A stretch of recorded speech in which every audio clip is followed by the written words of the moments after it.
Nos da mucho gusto saludar en esta transmisión especial de Código Libre al doctor José Luis de la Cruz. Él es el director del Instituto para el Desarrollo Industrial y el Crecimiento Económico. Doctor, gracias por aceptar esta comunicación de Código Libre en esta ocasión. Muchas gracias por la invitación, un placer. Doctor, bueno, pues de entrada la pregunta que mucha gente se hace, diferentes sectores, es saber si es que, como lo ha dicho el presidente Andrés Manuel López Obrador, ya estamos tocando fondo ante esta crisis económica. Bueno, yo creo que sí estamos observando cifras históricamente bajas, es decir, estamos tocando un fondo, pero un fondo profundo. Lo que se reacaba de reportar por parte del INEGI de una caída de más de 29% en la industria mexicana es algo no observado desde que se tiene información mensual, desde 1993, pero aún en datos trimestrales es también la mayor caída desde que se puede observar esta estadística.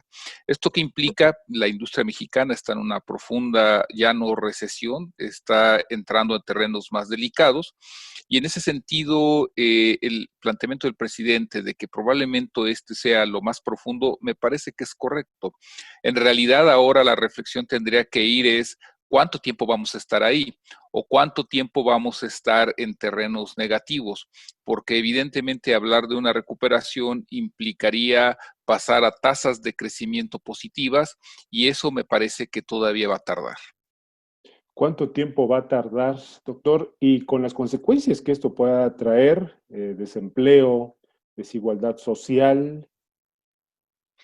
Bueno, evidentemente que el problema ya aquí no nada más es económico, ya tampoco nada más es de salud, porque al final del día parte de lo que estamos observando es, digamos, derivado de las medidas que se tuvieron que aplicar para tratar de evitar mayores contagios del COVID-19.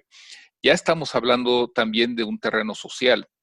En el momento en el que esto llegó al empleo, las cifras del IMSS y del INEGI están mostrando una profunda afectación también.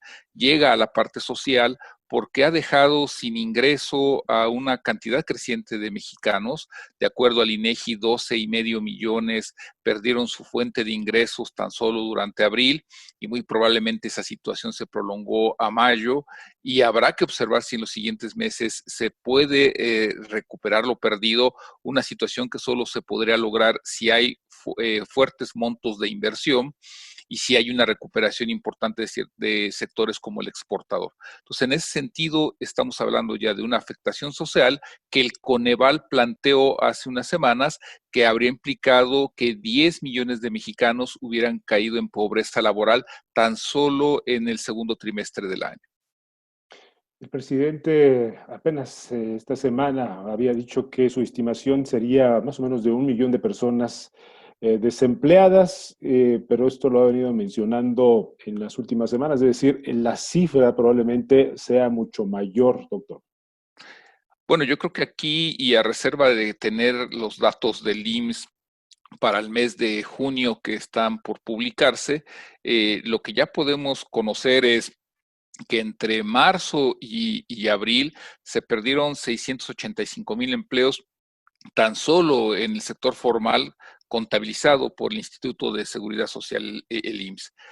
A eso habría que agregarle lo que ocurrió en la informalidad, en donde de acuerdo al INEGI hubo un profundo daño de 10 millones de personas sin recursos durante el mes de abril y que ahí es más difícil dar seguimiento a la magnitud del daño, pero que en principio esto nos plantea que ese millón de empleos probablemente sean referidos a la parte formal. En la parte informal seguramente ya la afectación es mayor y lo que habrá que observar es si el segundo semestre del año permite una recuperación por lo menos parcial de esos empleos perdidos. Sí. Y las previsiones para el 2021 que tampoco son halagüeñas, ¿cierto? y que van a depender de varios factores que además están fuera de las manos del país. Es decir, qué va a pasar con el COVID-19, se va a atenuar, va a estar presente, qué tanto va a limitar los procesos de reactivación. Hay un segundo aspecto, Estados Unidos, qué decisiones va a tomar. El viernes pasado, el 5 de junio, Robert Lighthizer, el representante comercial de Estados Unidos, decía que se tenía que aplicar una política industrial, pero además con un fuerte enfoque al proteccionismo de la economía de aquel país.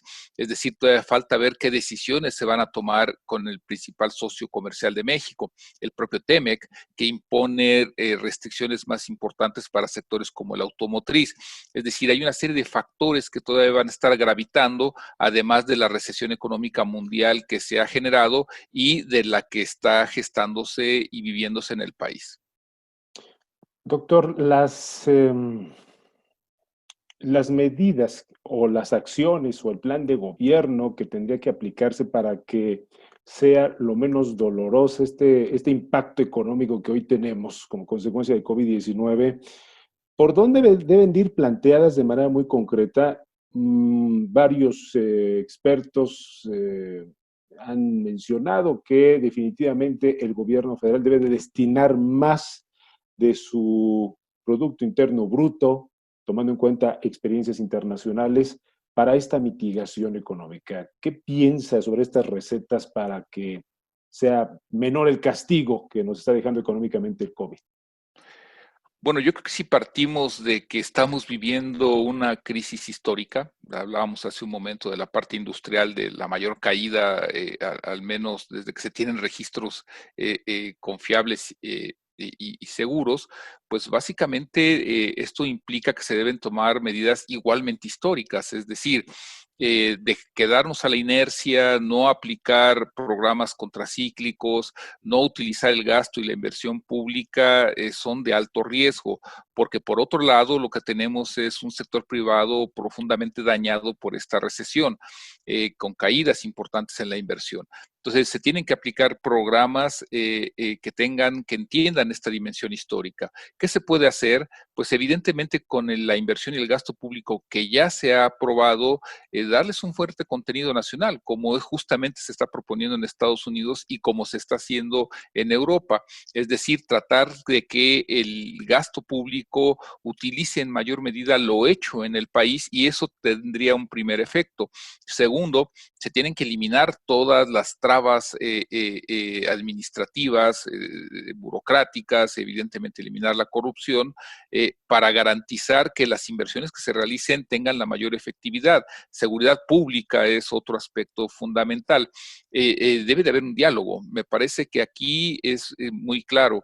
El gobierno sienta las bases, pero la inversión, el 90% de la inversión es privada. Entonces tiene que haber un diálogo intenso público-privado, permanente, para ir observando cuáles son los sectores estratégicos que tienen la mayor capacidad de reactivar la economía. Y todo esto tiene que girar en torno a garantizar que la inversión siga fluyendo y por lo tanto que el empleo tenga el menor daño posible.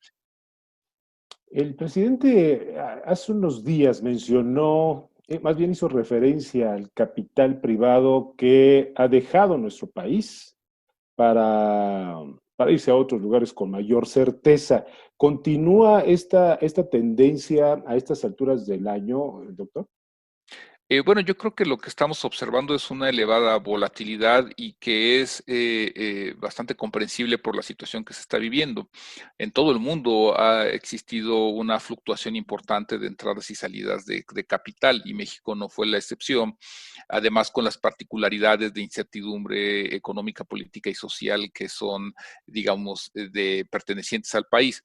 Entonces, esa volatilidad ha seguido. En estos momentos pareciera que hay cierto retorno de capitales. Habrá que tener cuidado de que no sean especulativos y que por lo tanto ante cualquier contingencia vuelvan a retirarse. Entonces, en ese sentido, por eso yo hablo de un acuerdo nacional. Es muy claro que hay cierto nerviosismo. Las encuestas del INEGI de confianza empresarial así lo muestran, y de igual forma las encuestas que han hecho organismos privados. Entonces, en ese aspecto, un acuerdo nacional, vinculado con una agenda mínima que dé certeza, confianza a la inversión, es esencial para garantizar la estabilidad de la misma.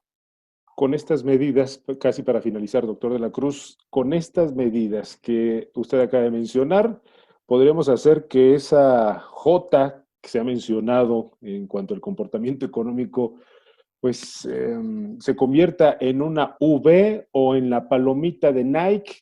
¿Cómo tendríamos que interpretarlo? Yo creo que esas medidas y otras adicionales, como generar un programa para América del Norte, es decir, necesitamos integrar mejor la producción industrial en la región del TEMEC, me parece que lo que pueden permitir es una recuperación en términos relativos más rápido. Es decir, hay que ser conscientes, la afectación ya es profunda, ya se dio, por lo tanto una recuperación en V me parece que ya es descartable. Ahora lo que hay que buscar es que sea lo más rápidamente posible. A mí me parece que esto, por las cuestiones que implica, es decir, tener nuevas inversiones, también requiere hacer planeación, es decir, poner una nueva fábrica, poner una nueva empresa, hacer ampliaciones a las mismas, no es nada más de decidir hacer la inversión, sino una planeación de ingeniería, de comprar máquinas, etcétera. Y eso lleva procesos de entre 6 meses, un año, en el mejor de los casos. Es decir, yo creo que hay que ser conscientes de que la mayor parte de la recuperación en el país va a llegar hacia el 2021 y probablemente después del segundo semestre de ese año. Antes veremos que se atenúan las caídas, que empieza a haber algún crecimiento, pero evidentemente ya que este sea sostenible y vigoroso, va a depender de que se tenga un programa de promoción de la inversión sostenido. De acuerdo. Pues, doctor José Luis de la Cruz, como siempre, gracias por su disposición y seguimos en comunicación. A cuidarse mucho. Gracias por la invitación. Que le va muy bien. Gracias, doctor. Hasta la próxima.